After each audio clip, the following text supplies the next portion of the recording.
നമസ്കാരം. ഒരു സാധാരണക്കാരന് ആദ്യമായിട്ടൊരു കാറ് വാങ്ങുക എപ്പോഴും ഒരു ഹാച്ച്ബാക്ക് വാഹനമായിരിക്കും. അവൻ്റെ കയ്യിൽ നിൽക്കത്തക്ക രീതിയിലുള്ളൊരു പണം അതിൽ കിട്ടുന്നൊരു കാറ് അതൊരു ഹാച്ച്ബാക്ക് വാഹനം തന്നെയായിരിക്കും. ഇന്നിപ്പോൾ ഹാച്ച്ബാക്ക് വാഹനങ്ങളുടെ എണ്ണം വളരെ കുറവാണ്. എല്ലാവർക്കും എസ് യു വികൾ മതി, അല്ലെങ്കിൽ സ്യൂഡോ എസ് യു വികൾ മതി. എസ് യു വിയുടെ മുഖഭാവമുള്ള എന്നാൽ കുറച്ച് ഗ്രൗണ്ട് ക്ലിയറൻസ് ഒക്കെ കൂട്ടിയിട്ട് എസ് യു വി ആയിട്ട് തോന്നിപ്പിക്കുന്ന രീതിയിലുള്ള കാറുകൾക്കാണ് കൂടുതൽ മെജോറിറ്റി ആളുകൾക്കും അതാണ് താല്പര്യം. ഇന്നത്തെ ഉള്ളവരോട് നമ്മൾ ഡിസ്കസ് ചെയ്യാൻ പോകുന്നത് 2025 നവംബർ മാസത്തിൽ ഏറ്റവും കൂടുതൽ വിറ്റ ഹാച്ച്ബാക്ക് വാഹനങ്ങളെക്കുറിച്ചിട്ടാണ്. 1 മുതൽ 10 വരെ നമ്മൾ റാങ്ക് ചെയ്യാൻ പോവുകയാണ്. ഏകദേശം ഒരു 13-14 ഹാച്ച്ബാക്ക് വാഹനങ്ങളാണ് ഇപ്പോൾ നിരത്തിലുള്ളൂ. അതിൽ തന്നെ ഏറ്റവും നല്ല പ്രകടനം കാഴ്ചവെക്കുന്ന വാഹനങ്ങളെ 1 മുതൽ 10 വരെ നമ്മൾ റാങ്ക് ചെയ്യാൻ പോവുകയാണ്. വിൽപ്പനയുടെ നമ്പറിൻ്റെ അടിസ്ഥാനത്തിലാണ് ഇത്തരത്തിൽ നമ്മൾ റാങ്ക് ചെയ്യുന്നത്. തീർച്ചയായിട്ടും ഈ ഒരു കോണ്ടന്റ് ഉപകാരപ്രദമാകും എന്ന് വിശ്വസിക്കുന്നു. എഞ്ചിൻ ബേയുടെ മറ്റൊരു ബ്ലോഗിലേക്ക് ഏവർക്കും ഹാർദമായ സ്വാഗതം. നമ്മുടെ ഇത്തരത്തിലുള്ള വ്ളോഗൊക്കെ നിങ്ങൾക്ക് ഉപകാരപ്രദമാകുന്നുണ്ടെങ്കിൽ തീർച്ചയായിട്ടും നമ്മുടെ ചാനലിലൊന്ന് സപ്പോർട്ട് ചെയ്യുക, സബ്സ്ക്രൈബ് ചെയ്യുക, മാക്സിമം ലൈക്ക് ചെയ്യുക, ഷെയർ ചെയ്യുക, കമൻറ്റ് ചെയ്യുക. 10ാമത്തെ സ്ഥാനത്ത് ഇന്നോ നാളെയോ അപ്രത്യക്ഷമാകാൻ കാത്തിരിക്കുന്ന ഒരു വാഹനമാണ്. ബുക്ക് ചെയ്ത് കാത്തിരുന്നാൽ പോലും ഇപ്പോൾ കിട്ടാത്തൊരു വാഹനം എന്ന് പറയാം. തീർച്ചയായിട്ടും അതിനൊരു കാരണമെന്ന് പറയുന്നത് ആനുവൽ മെയിൻ്റനൻസിനൊക്കെ വേണ്ടിയിട്ട് കമ്പനിയുടെ പ്ലാന്റ് ഷട്ട് ഡൗൺ ചെയ്തു എന്നുള്ളതാണ്. അത് മാത്രമല്ല, ഈ ഒരു വാഹനത്തിന് ഇപ്പോഴും 2 എയർ ബാഗ് മാത്രമാണുള്ളത്. ഇൻ്റർനാഷണൽ സ്റ്റാൻഡേർഡൊക്കെ ഈ ഒരു വാഹനത്തിനുണ്ട്.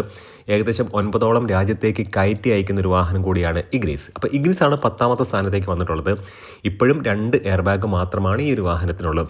അത് എടുത്തു പറഞ്ഞ ഒരു കാര്യമാണ്. 2025 നവംബർ മാസത്തിൽ മാരുതി സുസുക്കി ഇഗ്നിസ് ടോട്ടൽ വിറ്റ നമ്പർ എന്ന് പറയുന്നത് 2316 തീർച്ചയായിട്ടും ഇഗ്നിസിൻ്റെ ജനുവരി മുതൽ ഡിസംബർ വരെയുള്ളൊരു കണക്ക്, ഡിസംബറിലെ കണക്ക് നമുക്ക് ലഭിച്ചില്ല, എന്നാൽ പോലും നവംബർ വരെയുള്ളൊരു കണക്ക് നമ്മൾ നോക്കുകയാണെന്നുണ്ടെങ്കിൽ വലിയ തരക്കേടില്ലാത്ത ഒരു വിൽപ്പന ഈ കഴിഞ്ഞ 2 മാസങ്ങളിൽ തീർച്ചയായിട്ടും ഈ ഒരു വാഹനത്തിനുണ്ടായിരുന്നു. സെപ്റ്റംബർ, ഒക്ടോബർ, നവംബർ ഈ 3 മാസങ്ങളിൽ മെച്ചപ്പെട്ട രീതിയിലുള്ളൊരു വിൽപ്പന ഉണ്ടായിട്ടുണ്ട്. അത് സത്യമാണ്. ഈ ഒരു വാഹനം പെട്രോളിൽ അവൈലബിൾ ആണ്, CNGയിൽ അവൈലബിൾ അല്ല. AMD ട്രാൻസ്മിഷനാണ് ഈ ഒരു വാഹനത്തിലുള്ള ഓട്ടോമാറ്റിക് ട്രാൻസ്മിഷൻ എന്ന് പറയുന്നത്. ഇനി 9ാമത്തെ സ്ഥാനത്തേക്ക് ഏത് വാഹനമാണ് വരുന്നത് എന്ന് പറയുന്നതിന് മുമ്പ് 12ഉം 13ഉം സ്ഥാനത്തൊക്കെ ഒരുപാട് വാഹനങ്ങൾ വന്നിട്ടുണ്ട്. അപ്പോൾ 12ാമത്തെ സ്ഥാനത്ത് വന്ന വാഹനം സെലറിയാണ്. സെലറിയുടെ കാര്യം പറയുകയാണെന്നുണ്ടെങ്കിൽ 1392 യൂണിറ്റാണ് അവർക്ക് ടോട്ടൽ വിൽക്കാൻ കഴിഞ്ഞിട്ടുള്ളത് 2025 നവംബർ മാസത്തിൽ. പെട്രോളും CNGയിലും അവൈലബിൾ ആണ്. AMD ട്രാൻസ്മിഷനാണ്, അത് നമുക്ക് അറിയാവുന്ന കാര്യമാണ്. 11ാം സ്ഥാനത്തേക്ക് എസ്പ്രസോയാണ്. ഈ എസ്പ്രസോയുടെ കാര്യം പറയുമ്പോഴും ഈ ഒരു വാഹനവും നിർത്താൻ പോവുകയാണ്.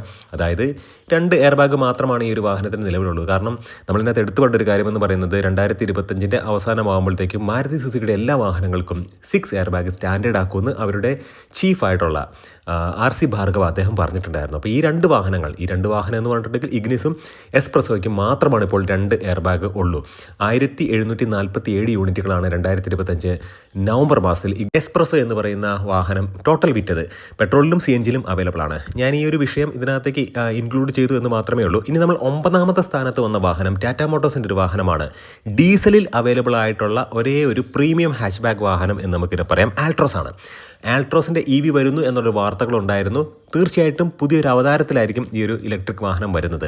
2025 നവംബർ മാസത്തിൽ 3013 യൂണിറ്റുകൾ ടോട്ടൽ അവർക്ക് വിൽക്കാൻ കഴിഞ്ഞിട്ടുണ്ട്. ഡീസലിൽ അവൈലബിൾ ആണ്, പെട്രോളിൽ അവൈലബിൾ ആണ്, CNGയിലും ഈ ഒരു വാഹനം അവൈലബിൾ ആണ്. ഇനി 8ാമത്തെ സ്ഥാനത്ത് ഫേസ് ലിഫ്റ്റിന് വേണ്ടിയിട്ട് കാത്തിരിക്കുന്ന ഒരു വാഹനമാണ്. i20 ആണ്. പ്രീമിയം ഹാച്ച്ബാക്ക് വാഹനം എന്ന പദം കൃത്യമായിട്ട് സ്യൂട്ടാവുന്ന ഒരു വാഹനം i20 തന്നെയാണ്. i20യിൽ ഡീസലില്ല എന്നുള്ളത് ഇപ്പോഴും ഒരു നിരാശയുള്ളൊരു കാര്യം തന്നെയാണ്. ഇത്തരം വാഹനങ്ങളൊക്കെ, അല്ലെങ്കിൽ പ്രീമിയം ഹാച്ച്ബാക്ക് വാഹനങ്ങളിൽ ഡീസൽ ഉണ്ടായിരുന്നെങ്കിൽ ഒരുമാതിരിപ്പെട്ട ആളുകളൊന്നും ഇലക്ട്രിക് കാറുകളിലേക്ക് പോകില്ല എന്നുള്ളതാണ് എൻ്റെ ഒരു പേഴ്സണൽ വിശ്വാസം. എൻലൈൻ എന്ന് പറയുന്ന പെർഫോമൻസ് ഓറിയൻറ്റഡ് ആയിട്ടുള്ള ഒരു വേർഷനും i20യിൽ അവൈലബിൾ ആണ്. 3777 യൂണിറ്റുകളാണ് 2025 നവംബർ മാസത്തിൽ ടോട്ടൽ i20ക്ക് വിൽക്കാൻ കഴിഞ്ഞത്. ഇനി 7ാം സ്ഥാനത്തേക്ക് വരുമ്പോഴത്തേക്കും ഇങ്ങനെ ഒരു വാഹനം ഉണ്ടായിരുന്നോ എന്നാണ് ഞാൻ ചിന്തിക്കുന്നത്. i10 ആണ്. വലിയ കാര്യമായിട്ടുള്ള അപ്ഡേഷനൊന്നും i10 ഇപ്പോൾ i20 നോക്കുകയാണെന്നുണ്ടെങ്കിൽ i20യുടെ ഫ്രണ്ട് ഗ്രില്ല്, DRLസിൽ അല്ലെങ്കിൽ ഫോഗ് ലാമ്പിൻ്റെ ഹൗസിങ്ങിനൊക്കെ ഒരുപാട് മാറ്റങ്ങൾ വരുത്തിയിട്ടുണ്ടായിരുന്നെങ്കിൽ i10ന് വലിയ കാര്യമായിട്ടുള്ള മാറ്റങ്ങളൊന്നും കമ്പനി കൊണ്ടുവന്നില്ല. എന്നിട്ട് പോലും ഈ വാഹനത്തിന് അത്യാവശ്യം നല്ല സെയിലുണ്ട്. 7ാം സ്ഥാനത്താണ് ഈ ഒരു വാഹനം ഹാച്ച്ബാക്ക് സെഗ്മെൻറ്റിൽ വന്നിട്ടുള്ളത്. 4559 യൂണിറ്റുകളാണ് 2025 നവംബർ മാസത്തിൽ i10 ടോട്ടൽ വിറ്റത്. പെട്രോളിലും CNGയിലും ഈ ഒരു വാഹനം അവൈലബിൾ ആണ്. ഇനി ഓട്ടോമാറ്റിക് ട്രാൻസ്മിഷൻ ഈ ഒരു വാഹനത്തിലുണ്ട്. അത് AMD ട്രാൻസ്മിഷനാണ്. ഇനി 6ാം സ്ഥാനത്തേക്ക് ഒരു അപരനാണ്. മാരുതി സുസുക്കിയുടെ ബലീനോയുടെ രൂപഭാവം അല്ലെങ്കിൽ അതിൻ്റെ റീബാഡ്ജ്ഡ് വേർഷൻ, ജസ്റ്റ് അതിൻ്റെ എംബ്ലം മാറ്റി സ്റ്റീറിംഗിൽ ഒരു എംബ്ലോം വെച്ചു, ജസ്റ്റ് ഫ്രണ്ടിലെ ഗ്രില്ലും ബമ്പറും ഒക്കെ ഒന്ന് മാറ്റി, ബാക്കിലെ ബമ്പറൊക്കെ ജസ്റ്റ് ഒരു ചേഞ്ചൊക്കെ വരുത്തിയിട്ട് അത്തരത്തിൽ കൊണ്ടുവരുന്ന ബ്രേക്ക് ലൈറ്റൊക്കെ ചെറിയൊരു മാറ്റങ്ങളൊക്കെ വരുത്തി കൊണ്ടുവരുന്ന ഒരു വാഹനം തന്നെയാണ് ഇത്. പലരും വിചാരിക്കുന്നത് ഇത് ടൊയോട്ടയുടെ വാഹനമാണ് എന്നുള്ള രീതിക്കാണ്. അറിയാവുന്നവർക്കൊക്കെ അറിയാം, പക്ഷേ ഇത് മാരുതി സുസുക്കിയുടെ ബലീനോ തന്നെയാണ്. ബലീനോയുടെ റീബാഡ്ജഡ് വേർഷനാണ് ഗ്ലാൻസ. 2025 നവംബർ മാസത്തിൽ 5032 യൂണിറ്റുകൾ ടോട്ടൽ അവർക്ക് വിൽക്കാൻ കഴിഞ്ഞു. പെട്രോളിലും CNGയിലും ഈ ഒരു വാഹനം അവൈലബിൾ ആണ്. ഇനി 5ാം സ്ഥാനത്തെ ടിയാഗോ. ആ ഒരു ഷേപ്പൊക്കെ മാറി പുതിയൊരു ഷേപ്പിലേക്കാണ് ഈ ഒരു വാഹനം വന്നിട്ടുള്ളത്. പക്ഷേ ഇപ്പോഴും ഈ ഒരു വാഹനത്തിൻ്റെ ഷേപ്പ് പേഴ്സണലി എനിക്ക് തോന്നുന്നു ഈ ഒരു സെഗ്മെൻറ്റിൽ തന്നെ ഒരു ഡിഫറൻ്റ് ആയിട്ടുള്ളൊരു ലുക്ക് ടിയാഗോയ്ക്ക് കൊണ്ടുവരാമായിരുന്നു. 5988 യൂണിറ്റ് 2025 നവംബർ മാസം അവർക്ക് വിൽക്കാൻ കഴിഞ്ഞു. പെട്രോളിലും അവൈലബിൾ ആണ്, ഇലക്ട്രിക്കൽ അവൈലബിൾ ആണ്, CNGയിലും അവൈലബിൾ ആണ്. CNGയിൽ AMD ട്രാൻസ്മിഷനുള്ളൊരു വാഹനം എന്ന് പറയുന്നത് ഈ ഒരു സെഗ്മെൻറ്റിൽ ടാറ്റയുടെ ടിയാഗോയാണ്. ഇനി 4ാം സ്ഥാനത്തേക്ക് വളരെ സന്തോഷമുണ്ട് ഈ ഒരു വാഹനത്തെക്കുറിച്ച് പറയുമ്പോഴത്തേക്കും. സാധാരണക്കാരൻ്റെ സ്വപ്നം. ഇപ്പോൾ GST ഒക്കെ കുറഞ്ഞതോടുകൂടി ഒരുപാട് ആളുകൾക്ക് അത് വാങ്ങാൻ കഴിയുന്നു എന്നാണ് എൻ്റെ ഒരു പേഴ്സണൽ വിശ്വാസം. ആദ്യത്തെ വാഹനം എന്ന് പറഞ്ഞ് നമ്മൾ ചിന്തിക്കുമ്പോൾ ഈ വാഹനത്തെയല്ലേ നമ്മൾ ഓർക്കുക. മാരുതി സുസുക്കിയുടെ ഓൾട്ടോ K10 ആണ്. 2025 നവംബർ മാസത്തിൽ 10600 യൂണിറ്റുകൾ ടോട്ടൽ അവർക്ക് വിൽക്കാൻ കഴിഞ്ഞു. നമ്മൾ 12 മുതൽ 5 വരെയുള്ള സ്ഥാനങ്ങൾ മൊത്തത്തിലൊന്ന് നോക്കുകയാണെന്നുണ്ടെങ്കിൽ ഒരു വാഹനം പോലും, അതായത് അവസാനം വന്ന് നിന്ന് 5ാമത്തെ വാഹനം എന്ന് പറയുന്നത് ടിയാഗോയാണ്. അത് 5988 ആണ്. എന്നാൽ ഓൾട്ടോ K10 നമ്മൾ വിശ്വസിക്കുമോ, 6 എയർ ബാഗുള്ള വാഹനമാണ്. 10,000 ക്രോസ് ചെയ്തു എന്നുള്ളത് വളരെയധികം അഭിമാനത്തോടു കൂടി നമുക്ക് പറയാം. കാരണം ഈ ഒരു വാഹനം കൂടുതൽ ആളുകളിലേക്ക് എത്തുന്നു എന്നുള്ളതാണ്. കാരണം GSTയുടെ ബെനിഫിറ്റാണ്. CNGയിലും പെട്രോളിലും അവൈലബിൾ ആണ്. AMD ട്രാൻസ്മിഷനുണ്ട്. AMD ട്രാൻസ്മിഷൻ വലിയ പവർഫുൾ ആണെന്നൊന്നും നിങ്ങൾ വിചാരിക്കരുത്. എന്നാൽ പോലും ഒരു AMD വേണ്ട ആളുകൾക്ക് ബഡ്ജറ്റ് സെഗ്മെൻറ്റിൽ വലിയ തലവേദന ഒന്നും ഇല്ലാത്തൊരു വാഹനമാണ്. അത്യാവശ്യം മൈലേജ് ഒക്കെ നൽകുന്നൊരു വാഹനമാണ് ഓൾട്ടോ K10. ഇനി 3ാം സ്ഥാനത്തേക്ക് മാരുതി സുസുക്കിയുടെ പ്രീമിയം ഹാച്ച് ബാക്ക് എന്ന് വിളിക്കുന്ന മാരുതി സുസുക്കി ബലീനോ തന്നെയാണ്. K12N എന്ന് പറയുന്ന എഞ്ചിനുമായിട്ട് വരുന്ന ഈ ഒരു വാഹനം ഓട്ടോമാറ്റിക് ട്രാൻസ്മിഷനിലും അവൈലബിൾ ആണ്. AMD ആണ്, നമുക്കതറിയാം. മാരുതി അതിനെ AGS എന്ന് വിളിക്കുന്നു. 2025 നവംബർ മാസത്തിൽ 13784 യൂണിറ്റുകൾ ടോട്ടൽ അവർക്ക് വിൽക്കാൻ കഴിഞ്ഞു. എന്നാൽ 2ാം സ്ഥാനത്തേക്ക് വരുമ്പോഴത്തേക്കും വാഗണാറാണ്. വാഗണാറിനെ കുറിച്ച് പറയുമ്പോഴത്തേക്കും 2 എഞ്ചിൻ ഓപ്ഷനിൽ ഈ ഒരു വാഹനം അവൈലബിൾ ആണ്. 1 ലിറ്ററിലും അവൈലബിൾ ആണ്, 1.2 ലിറ്ററിലും അവൈലബിൾ ആണ്. ഞാൻ പറയുകയാണെന്നുണ്ടെങ്കിൽ പേഴ്സണലി 1.2 എടുക്കുന്നതായിരിക്കും നല്ലത്. അത്യാവശ്യം പവറുള്ളൊരു വാഹനമാണ്. 90 PS പവർ ഈ ഒരു വാഹനത്തിനുണ്ട്. 113 Nm ടോർക്കുമുണ്ട്. K12N എന്ന് പറയുന്ന വളരെ റിഫ്രഷ്മെൻ്റ് ആയിട്ടുള്ള അല്ലെങ്കിൽ റിഫൈൻഡ് ആയിട്ടുള്ള ഒരു എഞ്ചിനാണ് ഇതിനകത്ത് വരുന്നത്. നല്ല മൈലേജും ലഭിക്കുന്നുണ്ട്.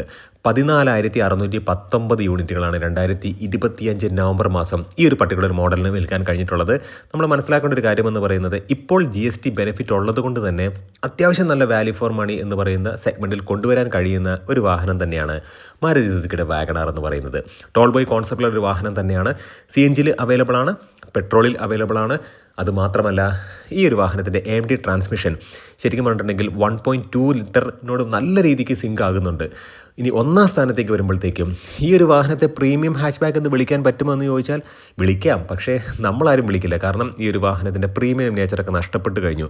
ഈ ഒരു വാഹനം സ്വിഫ്റ്റ് ആണ്. സ്വിഫ്റ്റിംഗ് എന്നൊക്കെ പറഞ്ഞിട്ടാണ് ഇതിൻ്റെ ഒരു മാർക്കറ്റ്. ഇത് സ്വിഫ്റ്റ് മേടിക്കുന്നവരൊക്കെ സ്വിഫ്റ്റിങ്ങിന് പോവുക എന്നുള്ളതാണ്. അപ്പോൾ പഞ്ച് മേടിക്കുന്നവരൊക്കെ പഞ്ചിങ്ങിന് പോകുമോ നമുക്കറിയില്ല. എന്തായാലും കാര്യത്തിലേക്ക് വരാം.